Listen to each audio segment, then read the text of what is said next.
मैं Uma Yadav, government higher secondary school Kanyawada Balod से। Students, हम अंश का लेखांकन पढ़ रहे थे, जिसमें अंशहरण मैंने आपको बताया था। आज अंशहरण में हम निर्गमन एवं हरण को देखेंगे, जिसके अंतर्गत हम टॉपिक ले रहे हैं प्रीमियम पर निर्गमित अंशों का हरण। इसके अंतर्गत दो टॉपिक दिया हुआ है, जब प्रीमियम की राशि प्राप्त हो गई हो और अंशों का हरण करना, और दूसरा है जब प्रीमियम की रकम प्राप्त ना हुई हो तब अंशों का हरण करना। तो पहले मैं बता देती हूँ आपको, जब प्रीमियम की राशि प्राप्त हो गई हो और हम अंशों का हरण करते हैं। इसके हम सवाल पहले बना चुके हैं। जब इसका अंश हरण करते हैं इस संबंध में, तो इसका अलग से प्रीमियम खाता हम नहीं खोलते। क्यों नहीं खोलते? क्योंकि इस प्रीमियम को हम पूंजीगत लाभ मानते हैं।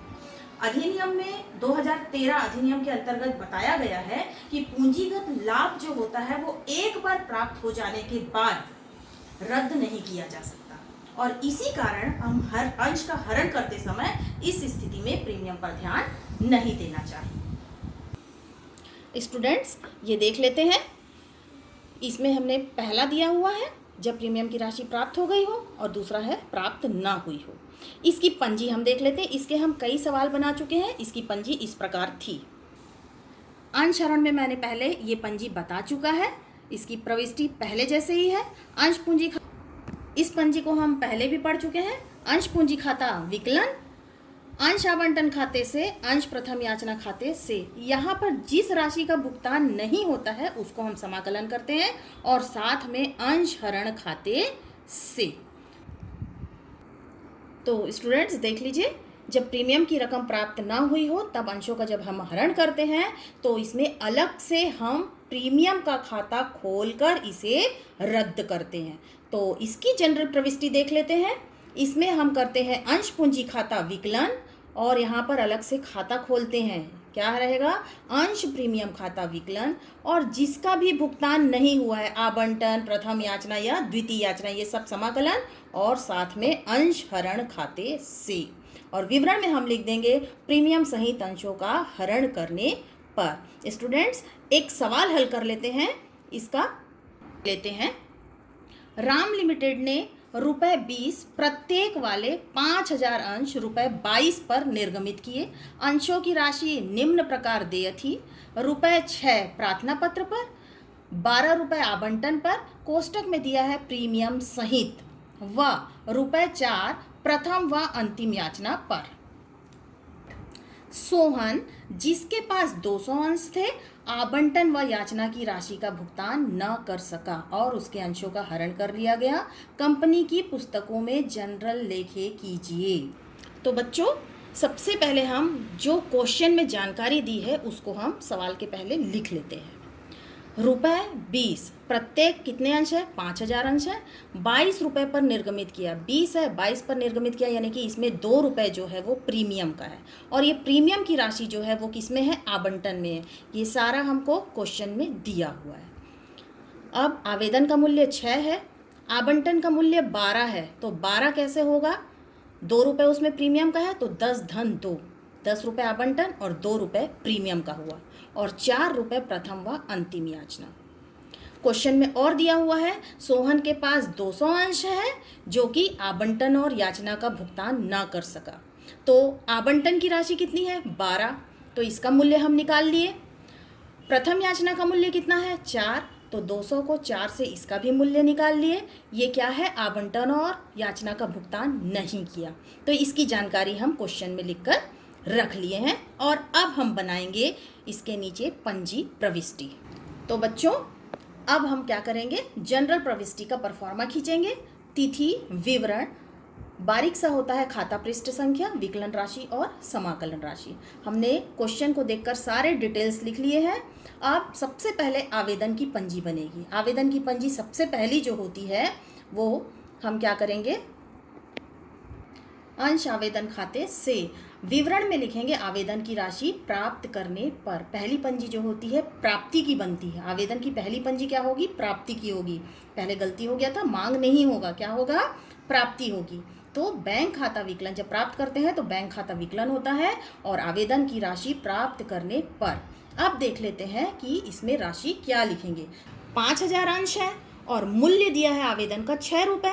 तो 5,000 को 6 से गुणा करेंगे तो आएगा हमारा 30,000 रुपये। तो 30,000 रुपये से हम डेबिट कर देंगे और 30,000 रुपये हम क्रेडिट करेंगे और आवेदन की पहली पंजी बनती है आवेदन की राशि प्राप्त करने पर। अब इसकी दूसरी पंजी जो होती है, इस आवेदन की राशि को हम अंश पूंजी खाते में हस्तांतरित करते हैं। तो दूसरा पंजी बनता है अंश आवेदन खाता विकलन अंश पूंजी खाते से, और विवरण होगा आवेदन की राशि अंश पूंजी में हस्तांतरित करने पर। राशि हम देख लेंगे, आवेदन की राशि हमने कितनी निकाली है, 30,000 निकाली है। तो यहाँ भी राशि जो है वो डेबिट 30,000 और क्रेडिट 30,000 होगा। इस प्रकार से आवेदन की 2 पंजी बन गई। अब आता है आवंटन। आवंटन की पंजी हमें बनानी है, तो आवंटन की भी 2 पंजी बनेगी। सबसे पहले होगा अंश आवंटन खाता विकलन अंश पूंजी खाते से। यहाँ पर अंश प्रीमियम खाते से समाकलन हुआ है क्योंकि आवंटन में प्रीमियम की राशि है। विवरण में क्या लिखेंगे, प्रीमियम सहित आवंटन की मांग करने पर। प्रीमियम कहाँ दिखाते हैं, जब हम आवंटन की मांग करते हैं तो उसमें अंश प्रीमियम खाता जो है वो समाकलित करते हैं। अब इसकी राशि देख लेते हैं। आवंटन की राशि है हमारे पास 12 रुपये। कितनी है, 12। तो 5,000 को 12 से करेंगे तो कितना आएगा, 12 पंचे 60,000। तो ये 60,000 रुपये अंश आवंटन में हमने क्या लग कर दिया, डेबिट। क्या किया, डेबिट। अब हम प्रीमियम की राशि दी है 2 रुपये। तो 5,000 को 2 से करेंगे तो आ जाएगा 10,000 रुपये।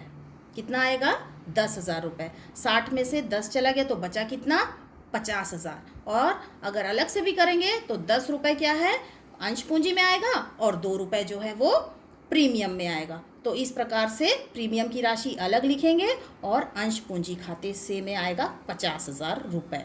तो ये है आवंटन की मांग की पंजी। इसमें हम प्रीमियम खाते से क्रेडिट करते हैं। अब इस राशि को हम क्या करेंगे, प्राप्त करेंगे। पहली पंजी आवंटन की मांग की बन गई। अब दूसरी पंजी बनती है आवंटन की प्राप्ति। बैंक खाता विकलन अंश आवंटन खाते से आवंटन की राशि प्राप्त। अब यहाँ पर देख लेते हैं राशि। आवंटन की राशि में दिया है 200 अंशधारी जो हैं वो भुगतान नहीं कर रहे हैं। तो 200 अंशधारी है और मूल्य हमारा है 12। तो 12 से हम कर देंगे तो कितना आएगा, 2,400 रुपये जो है हमको भुगतान प्राप्त नहीं हो रहा है। तो ये राशि जो है टोटल राशि में से हम घटा के दिखाएंगे। तो सबसे पहले हम निकाल लेते हैं आवंटन की राशि जो है बैंक में क्या आएगी। तो ऊपर पंजी में आवंटन की राशि है 60,000 और भुगतान नहीं कर रहा है आवंटन का 2,400 रुपये। तो इसको घटा देंगे तो मूल्य आएगा हमारे पास 57,600 रुपये। इसकी पोस्टिंग हम करेंगे पंजी में। तो 57,600 रुपये से हम डेबिट करेंगे और क्रेडिट करेंगे। यहाँ पर जो राशि प्राप्त करेंगे, विवरण में हम क्या लिखेंगे, 5,000 अंश थे, 200 अंश का भुगतान नहीं हुआ है। तो आवंटन की राशि जो है कितने में प्राप्त होगी, 4,800 अंशों की आवंटन की राशि प्राप्त होगी। और रकम जो होगा 60,000 में से हम क्या करेंगे, 2,400 रुपये को घटाकर दिखाएंगे। तो आवंटन की भी 2 पंजी बन गई। अब बनाते हैं हम प्रथम व अंतिम याचना की पंजी। इसमें हम सबसे पहले क्या करेंगे, मांग करेंगे। अंश प्रथम व अंतिम याचना खाता विकलन अंश पूंजी खाते से। विवरण में हमेशा की तरह अंश प्रथम व अंतिम याचना की मांग करने पर। मूल्य है हमारा 4 रुपये। मूल्य दिया है 4 रुपये। तो हमारी याचना की राशि हो गई 5,000 गुणा 4, 5 चौक 20। तो मूल्य कितना आ गया, 20,000 रुपये। तो हम 20,000 से डेबिट भी कर देंगे और 20,000 से क्रेडिट भी कर देंगे। ये पंजी हो गई प्रथम व अंतिम याचना की मांग। अब अगला पंजी बनेगा प्राप्ति। प्राप्ति में बैंक खाता विकलन अंश प्रथम व अंतिम याचना खाते से। और यहाँ पे 200 अंशधारी थे जिन्होंने भुगतान नहीं किया है। तो 4,800 अंशों की ही प्रथम व याचना की राशि जो है वो प्राप्त होगी। इसकी राशि की हम गणना कर लेते हैं। याचना की राशि है 20,000 रुपये और 200 अंशधारी थे 4 रुपए के मूल्य से भुगतान नहीं कर रहे हैं। अंतिम याचना का मूल्य है 4 और 200 अंशधारी भुगतान नहीं कर रहे हैं, तो 200 गुणा 4 कितना आया 800 रुपये। तो 20,000 में से 800 घटा देंगे तो कितना निकल गया 19,200 की हम राशि प्राप्त करेंगे, किसकी, याचना की। डेबिट में लिखेंगे 19,200 और क्रेडिट में लिखेंगे 19,200। प्रथम व अंतिम याचना की राशि प्राप्त। अब लास्ट में दिया है अंश का हरण कर लिया। अंश हरण की पंजी अभी मैंने थ्योरी में बताया है। यहाँ पर क्या है, प्रीमियम को अलग से खाता खोलकर रद्द किया जाता है, तो इसमें पंजी बनती है अंश पूंजी खाता विकलन, अंश प्रीमियम खाता विकलन।